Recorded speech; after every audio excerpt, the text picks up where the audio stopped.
Jai Sri Swaminarayan. Good morning, students. How are you? Fine. Today we will learn 5 chapter Annanu Mahatva. Okay. Page number 25. Chapter number 5 Annanu Mahatva.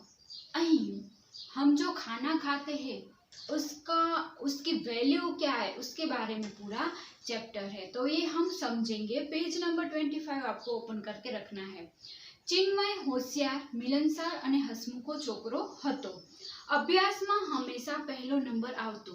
બધી વાતોમાં બહુ જ સમજદાર હતો। ફક્ત એક વાતમાં શિસ્તતા પાલન નહોતો કરતો।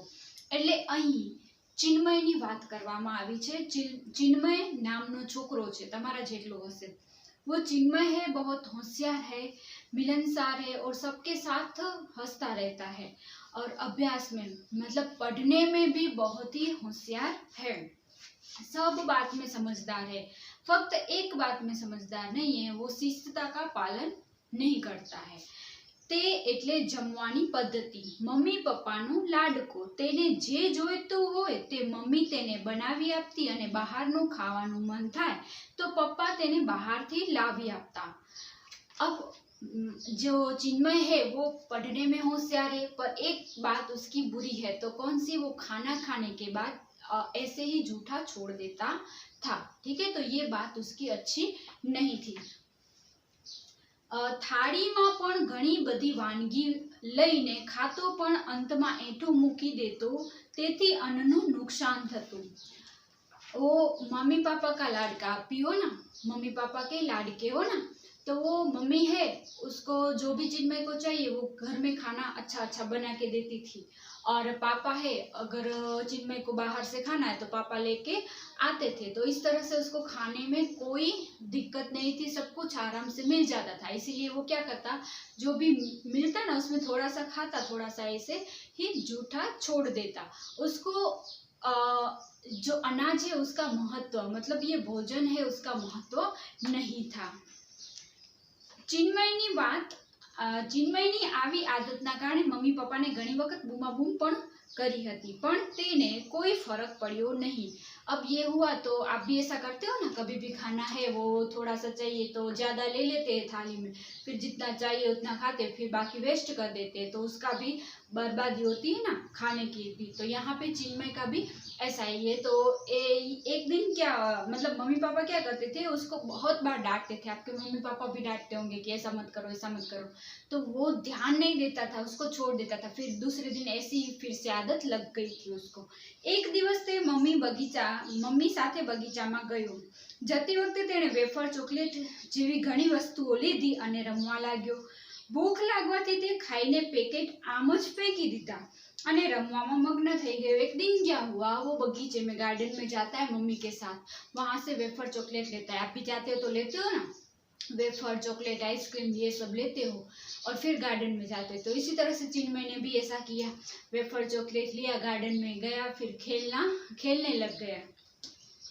थोड़ी बार पछी तेनु खाईने पैकेट आम ज फेंकी दीधा।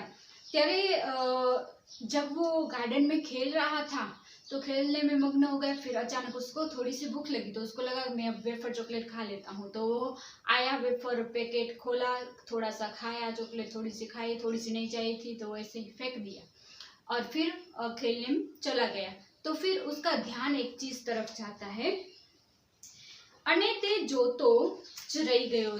जिस चीज पे उसका ध्यान गया उसको देखते ही रह गया। वो તેને ખાઈને ફેંકેલા પેકેટમાંથી વધેલું અન્ન 3-4 વર્ષના નાના બાળક છે એ ખાતા હતા। તે જોઈને તેને બહુ ખરાબ લાગ્યું। जो भी चीजें उसको चाहिए थी वो खा के फेंक दी। वो फेंका हुआ पैकेट था, उसमें थोड़ा सा बचा हुआ था।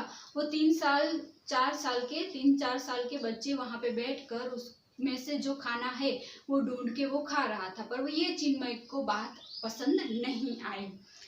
એટલામાં મમ્મીનું ध्यान पण चिन्मय तरफ गयो અને મમ્મીએ चिन्मयને બેસાડીને સમજાવ્યું કે જો પેલા નાના બાળકોને પેટ ભરીને અન્ન પણ મળતું નથી, તે કચરામાંથી શોધીને ખાય છે અને તું જરૂરિયાત કરતાં પણ વધારે અન્ન લઈને ખાય છે।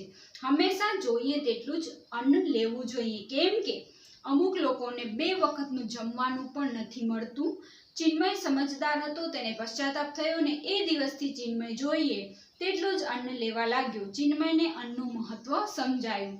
अब वहां पे क्या हुआ, मम्मी का भी ध्यान गया कि चिन्मय उसको देख रहा है, उसको अच्छा नहीं लग रहा है, इसलिए मम्मी आई, चिन्मय को समझाया, देखो यहाँ पे जो बच्चे खेल रहे हैं उसको 2 टाइम की रोटी भी नहीं मिल रही है और आप क्या करते हो, आप जो थोड़ा सा खाते हो दूसरा सब फेंक देते हो, तो जो फेंका हुआ है वो डस्ट में चला जाता है, कचरे में चला जाता है, कचरे में से उन लोगों को ढूंढ के खाना पड़ता है जिसको खाना नहीं मिलता. हम कोई भी चीज कचरे में से लेके खाएंगे तो कैसा लगेगा, अच्छा लगेगा, नहीं लगेगा, गंदा लगेगा, तो उसको भी गंदा ही लगता होगा ना. तो हमें क्या करना चाहिए, जितना चाहिए उतना लो, उतना खाओ और जो बाकी बच गया उसको हाथों हाथ दे दो, क्योंकि वो जो कचरा है उसमें से खाएगा तो उसको भी अच्छा लगेगा नहीं. इस तरह से तो चिन्मय को मम्मी ने ये सब बातें समझाई. वो तो होशियार था, वो समझ गया और उसको भी पता चल गया कि आज के बाद मुझे ये सब निकाल देना है. तो उसके बाद उसको जितना चाहिए था उतना ही लेता था और फिर अन्न का नुकसान नहीं करता था. ठीक है, तो हमें भी कभी भी ऐसे करना नहीं चाहिए, जितना चाहिए उतना ही लेना चाहिए. और दूसरा, अगर बच गया है तो कोई भूखा है उसको हाथों हाथ देना चाहिए, ना कि डस्टबिन में फेंक देना चाहिए. वो डस्टबिन में से दूसरा भी कितना सारा गंदा कचरा होता है, उसके साथ कितना भी डस्ट हो जाता है, उसमें से निकाल के उसको खाना पड़ता है. तो हमें ऐसा नहीं करना चाहिए. कितने लोग ऐसे हैं जिसको 2 टाइम जो रोटी सब्जी होती है वो भी नहीं मिल पाती है और हम इस तरह से फेंक नहीं सकते. ठीक है, अगर आपकी भी ऐसी हैबिट है तो आप भी सुधर जाना. ठीक है, अब हम इसके शब्दार्थ करेंगे.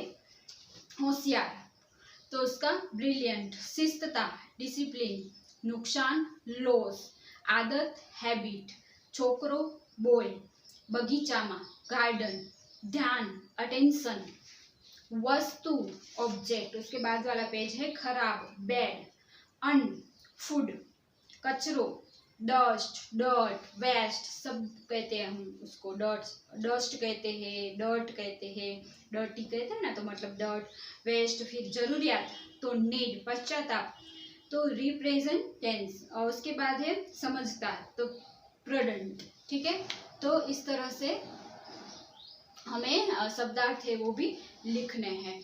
आई होप आपको ये समझ में आया होगा. Thank you.